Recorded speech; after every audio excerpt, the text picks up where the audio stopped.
Hi everybody, it's your rugged golf professional here. I just thought I would try and grow a beard, just try and look a bit more intimidating so I can keep my prices higher. But every time I try and grow a beard, it's just almost like a handlebar moustache. Maybe I was indeed born to be in the Village People. But this week, some exciting news for you. Golf club manufacturers cater probably more often for the middle of the road golfer. Let me explain. When you've got really high speed, you tend to benefit from a shaft that's made better. What do I mean by made better? More graphite in it, more predictable. If you've got very little graphite and a lot of glue, it's just not a very predictable shaft. Now, not everybody needs expensive shafts. I know that because I've tried expensive shafts on certain people. But when you've got higher speed, the content of graphite, I think, is better if it's higher for somebody like that, because they are putting a load on the shaft. Now, if you've got really slow speed, you benefit from something extremely light. Now, graphite and glue. Graphite's lighter than glue. I'm not doing the old pillow, the feathers and a kilogram of feathers. And in general, it is lighter material. So you can make a very light shaft by using more graphite than glue. So the more graphite than glue is better for high speed and low speed. Right? Now, somewhere in the middle is the average golfer, and sometimes these high-end shafts make a difference, sometimes they don't. But more often in the top speed bracket and the lower speed bracket, we see a definite benefit from them.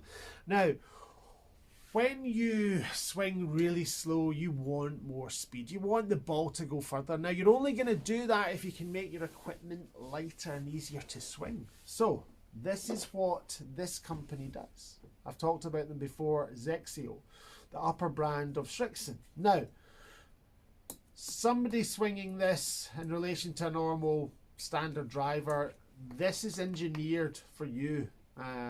It's not for everybody. If you swing reasonably fast, this is not necessarily for you. We can put heavier shafts in these, but I would say more often than not, they're better for people with lower swing speeds. I know Mark Crossfield uses a Zexio driver out there, but I don't think he's got the same sort of shafts that I would put in for you guys. So again, it is about trying something, gaining speed to gain yardage. You can't make a driver illegal, basically. So you're looking at trying to get somebody to swing the club faster.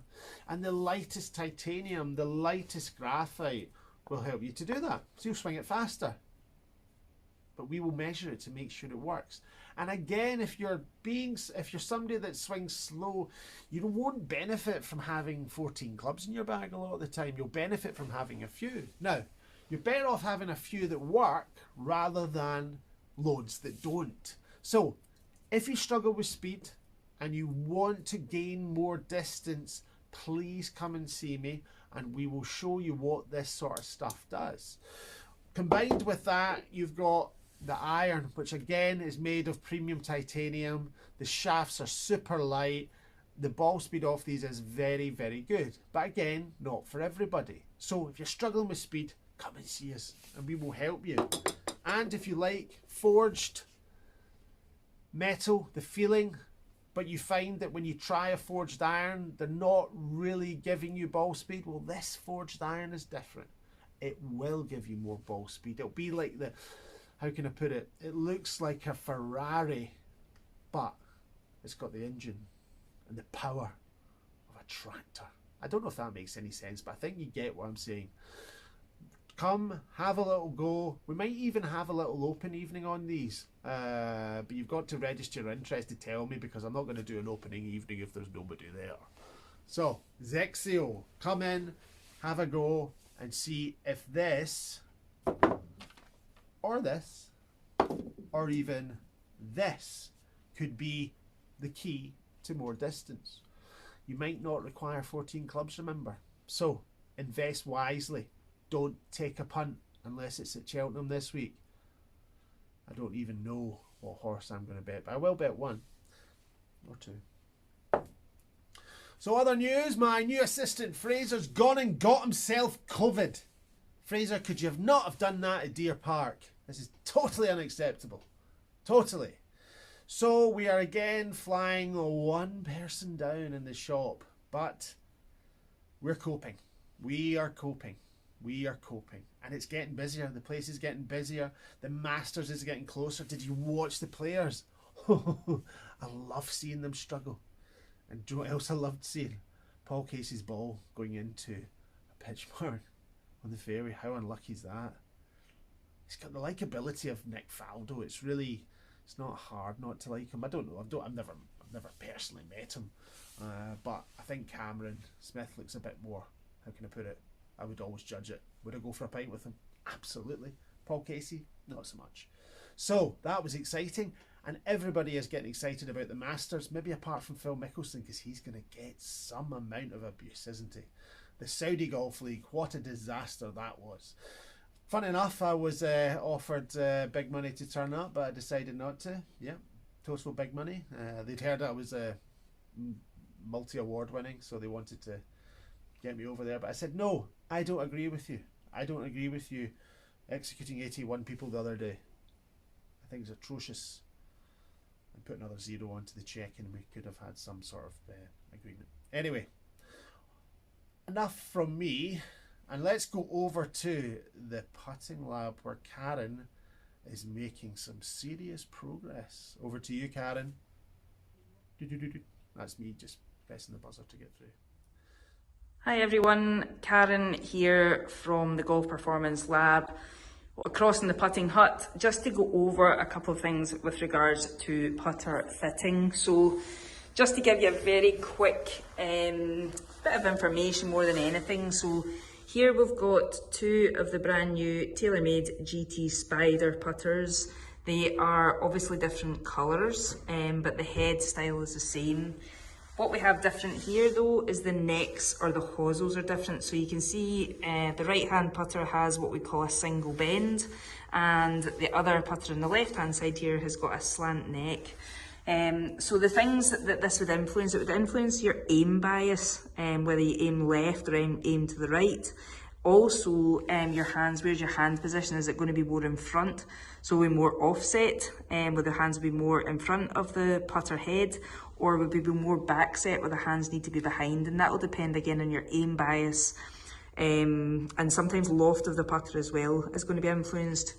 Head style can make a big difference, so really a lot of that depends on where your eye focuses. And I used to think that it was one way or other, but again, really until you start measuring a lot of people, you learn that there's not really a pattern. So you have to measure every individual to see what they do. To bring in then your more blade style putter here, which is probably more traditional, and then we've got more of a plumber's neck on this one. The difference obviously in the head style itself, more bladed, so it's more square to look at. The other thing that's different here is the line is at the back of the putter as you're looking down at it, and that would probably be a big influence in the loft that you present. Because we've got the line forward here, your eye's going to be drawn there.